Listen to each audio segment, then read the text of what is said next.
माझे नाव सुवर्णा दिलीप सिंग राजपूत। मी संत गाडगेबाबा आश्रमशाळा मंगरूळ येथे प्रयोगशाळा परिचर या पदावर 2021 पासून कार्यरत आहे। माझ्या मास्टरवरील सह्या मुख्याध्यापकांनी 1 एप्रिल 2024 पासून बंद केलेल्या आहेत। मी तशी समाज कल्याण अधिकाऱ्यांना वेळोवेळी मागणी बी केली की माझ्या सह्या घेण्यात याव्या व मला माझे वेतन मिळण्यात यावे, पण आजपर्यंत कुठलीही कार्यवाही केली गेलेली नाही आहे। म्हणून मी उपोषणाला बसली आहे व उपोषणात मी मागणी केलेली आहे की सगळ्या मास्टरवरील माझ्या सह्या घेण्यात याव्या आजपर्यंत 1 एप्रिलपासून, आणि माझे सगळे वेतन मिळावं व माझी प्रशासकीय मान्यतेचा प्रस्ताव माघारी पाठवला होता समाज कल्याण तत्कालीन समाज कल्याण अधिकारी यांनी। प्रशासकीय सचोटी सोडून त्या समाज कल्याण अधिकाऱ्यांनी कार्य केलेलं होतं, त्यांच्यावर कार्यवाही व्हावी व मला न्याय मिळावा ही मागणी।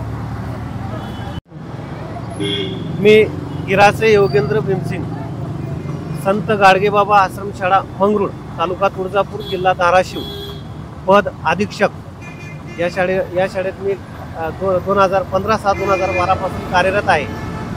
माझा विषय आहे 18-10-2023 पासून शिक्षक शिक्षकेतर हजेरी मास्टरवरील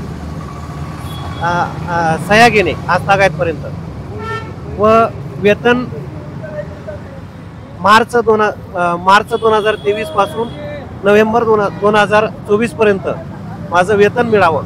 आज तागायतपर्यंत मी वेतन नसताना शाळेवर दररोज माझ्या पदाप्रमाणे काम करीत आहे। शाळेवर मी राहण्यासाठी निवासी आहे, मुक्कामी आहे।